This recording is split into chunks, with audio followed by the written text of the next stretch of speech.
Hi everyone, it's me, and today let's learn about the cool science in Phineas and Ferb together!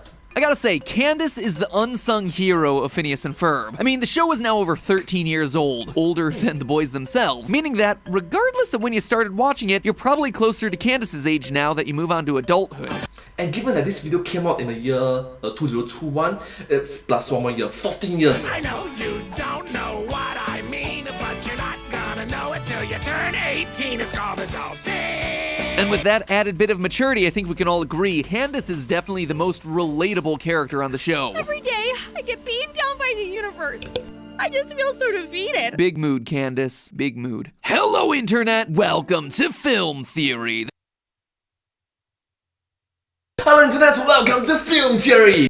The show that wakes up every morning knowing exactly what it's gonna do today, ruin someone's childhood. So, between episodes of WandaVision, I decided that I needed to find something else to validate my subscription to Disney+, which meant that I finally found some time to watch the big exclusive animated film from 2020 that everyone's been raving about, Candace Against the Universe, the Phineas and Ferb movie. Did anyone else know that this existed? Yeah, I didn't either until I started digging around in the Disney+ library. True to form, this new Phineas and Ferb adventure has everything you could hope for, plus several neat twists to set this one apart from the rest of the series, the biggest of which is a new villain. And a new villain means new things to theorize about. And let me tell you, as I started researching this villain, I not only uncovered some startling things about the core premise of the movie, but also had some deep existential revelations about the nature of humanity itself. Like the fact that we, as a species, regularly breathe poison. So, are you ready for the best theory ever? Well, this one is not it. Hey, just trying to be honest. We have done hundreds of theories and only one can truly be the best. But while it may not be the best, it is a fun one, talking about a childhood classic series with a lot of interesting science, so what else would you subscribe to this channel for? True, technically speaking, I really like this scientific video, so thank you, MacPat, thank you. Oh wait, I do know the reason to subscribe. Our upcoming theories on Has-Been Hotel and another Phineas and Ferb one that does talk about the lore of the series and everyone's favorite character, Dr. Doof. So Candace Against the Universe kicks off when Phineas and Ferb's sister Candace gets abducted by aliens. Candace apparently has been abducted by aliens. To rescue 4 photos is by the crap. her, Phineas and Ferb must team up with Dr. Doofenshmirtz for a rescue mission, with Perry the Platypus tagging along to keep him safe. Luckily, Dr. Doof has a spaceship that they can all use to chase the alien kidnappers. I don't have a spaceship per se, but I do have my galactic travelinator. Sorry, Galactic Travelinator. Not a spaceship, it was a galactic traveler. Alien ship lands on the planet Fibla Oot in the Roblox cluster. The Roblox cluster. Vroblock cluster. Jeez, try saying that one 5 times fast. Roblox. Let me try, okay. A Roblox cluster. Roblox.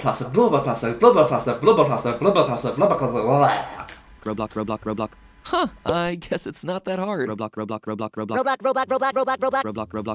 At first, the alien abductors seem pretty friendly. They consider Candace the chosen one due to her ability to produce a rare element that they desperately need. We have spent years searching the galaxy for remarkalonium, and our instruments tell us that element simply emanates from you. Candace gets herself a warm welcome and really hits it off with the aliens' leader, Super Big Doctor. I'm Super Big Doctor. Is that a title or your? It's a common enough name in our language. Okay, so let's be nice with the greetings, let's be polite and respectful. So, hello, Super Big Doctor, hey? Seems to be going well enough for Candace until we learn about an underground race of aliens, the Cowards, who ran away there after Super Big Doctor invaded their planet. We are called the Cowards. In our language, it means coward. You see, Super Big Doctor has an evil power, the ability to control the minds of other species. She does this using a plant called Mama. To be clear, the plant isn't her mother, it was just named after her. I named her after my mother, whose name just happened to be Mama. Okay, that's a bit coincidental. Sus. Weird coincidence. She was also green and very controlling. Mama is the reason Candace needs to generate remarkalonium. Remarkalonium is Mama's lifeblood. But thanks to you, now she can grow again and produce her wonderful mind-controlling spores. Wait, mind-controlling spores? And it's here that we learn what exactly remarkalonium is. In your language, I think it's called carbon dioxide, or CO2. Wait, your rare element is carbon dioxide? Not to be the but actually guy here, Candace, but actually carbon dioxide isn't an element. It's technically a chemical compound that consists of two different elements, carbon and oxygen. But go off, Candace, go off. Well, on Yeah, it's a molecule, not a particular element. It's a molecule made up of two elements. Three elements. Sorry. Earth, everybody exhales carbon dioxide, genius! And with that, the cat's out of the bag. The aliens set their sights on Earth and go for a full-on alien invasion. Alien invasion! Meaning it's up to the gang to team up and stop them. The premise is, like any regular episode of Phineas and Ferb, absolutely fun and completely outlandish. But as you can already tell, it's also based on some science. The crazy thing is, though, when you follow the science to its logical conclusion, it actually leads back to an interesting twist for the movie's story. One that completely flips the movie's conclusion on its head. So let's just walk through my line of thinking here. First, when Super Big Doctor says that Mama, the mind-controlling plant, needs carbon dioxide to grow and thrive, she is 100% correct. All plants need carbon dioxide as one of its critical ingredients required for photosynthesis, the chemical reaction that allows plants to convert solar energy into usable energy. The other ingredient for photosynthesis is water. Obviously, no big surprises there. The photosynthesis reaction, when written out in chemical terms, looks like this. Breaking it down, this should be pretty straightforward. 6 parts CO2, carbon dioxide, plus 6 parts H2O, water, gives us 6 parts O2, oxygen, and 1 part glucose, Given that light is involved, sugar. No need to dive into the Krebs cycle this time, my friends. This time. And creating glucose is great for the plant, since it's a highly concentrated form of energy that the plant can use, or that we can use if we chop it down and eat it. But the oxygen is actually useless to the plant. It's essentially a waste product released into the atmosphere, largely because oxygen is actually a corrosive gas. Now, that might sound extreme, but it's totally not. Earth's atmosphere is only about 20% oxygen, and this is the sweet spot for us. Breathing concentrations higher than that can cause cell damage in your respiratory system, your vision, even your central nervous system. But case in point, do you know that a few million years ago, with a higher level of oxygen on the planet Earth, bigger animals exist. So like you can think of it like birds, centipedes, bats. They are super size.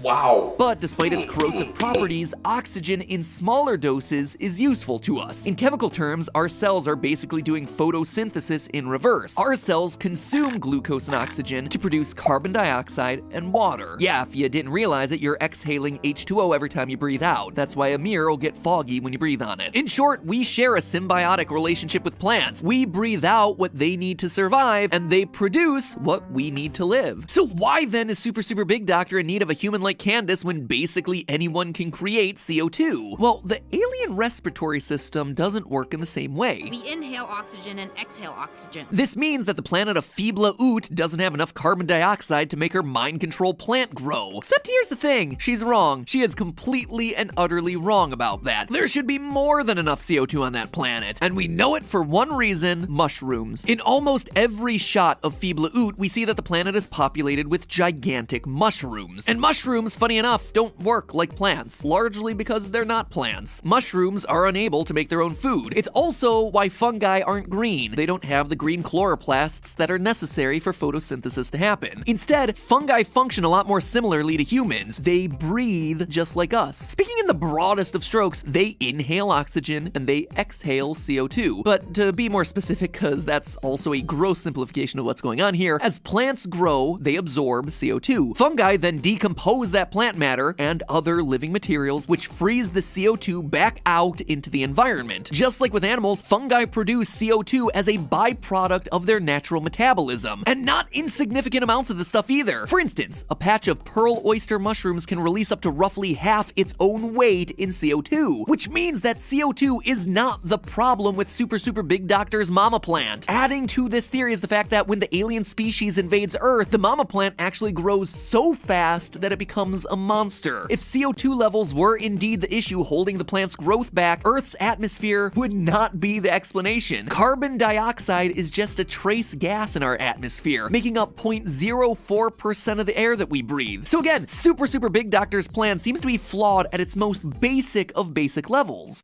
the feel is strong with this one. What the hell with this meat, man? Instead, what I think is really going on here isn't a carbon shortage, it's a nitrogen shortage. Mama needs her nitro, my friends. It may seem like I'm splitting hairs here, but I'm not, and you're about to see why. You see, nitrogen is so vital to plants because it's a major component of chlorophyll, the compound that plants need to do photosynthesis in the first place. Without nitrogen, and by proxy chlorophyll, all the water and carbon dioxide in the world is going to be useless to a given plant. It's also a major component of amino acids, the building blocks of proteins. Without proteins, plants wither and die, just like we see going on with Mama. So how do we know that nitrogen is the real problem with Mama? Well, since nitrogen is a vital component for chlorophyll, unhealthy plants tend to be yellower, or a more yellowish green. Compare these two plants. The one on the left has a nitrogen deficiency, the one on the right doesn't. Now, compare pre-Earth Mama with post-Earth Mama, and you can see that when she's in peak health, she is meant to be a super dark color of green, which tells us that her chlorophyll is operating at max capacity, and that before it really wasn't. It was just kind of struggling along. Also helping our case here is the fact that even when Candace is hooked up to the CO2-inator, aka the treadmill, Mama shows no signs of physical recovery. The plant is still as floppy and lifeless as ever, despite all the carbon that our chosen one is supposedly emitting. But the clincher here is Earth's atmosphere. Isn't it strange that Mama just explodes in growth within minutes of being on Earth's surface? Not just growing healthy, but instantly becoming overgrown to the point of being a bloodthirsty monster. Well, unlike the trace amounts of CO2 in the atmosphere that we talked about earlier, nitrogen accounts for nearly 78% of the air that we breathe. Wow, that's a lot. That's a lot. Technically speaking, you're breathing air, which mainly makes up of nitrogen.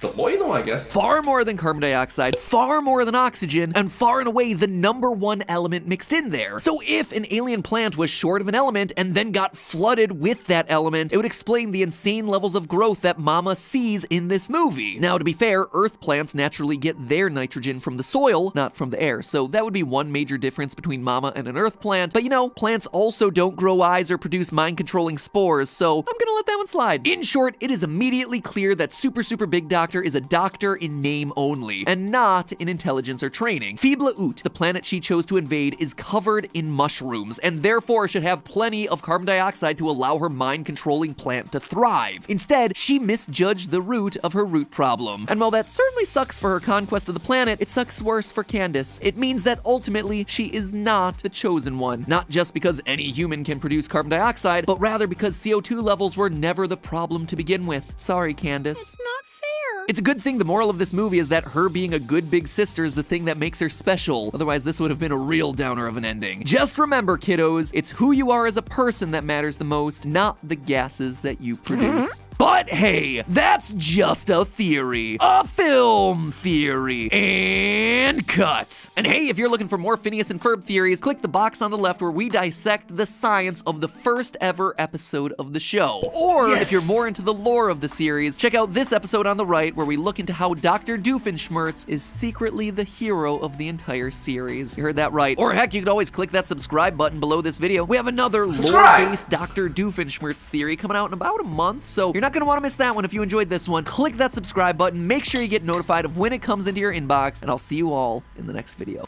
Thank you all so much for watching this video. I hope you find this video very interesting and just very unique and educational as well. Entertaining plus educational.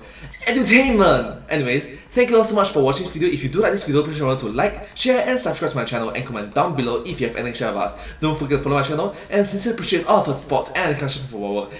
It's very motivating, uplifting and wholesome to see all your positive comments down below. And I hope to see you all in my next video.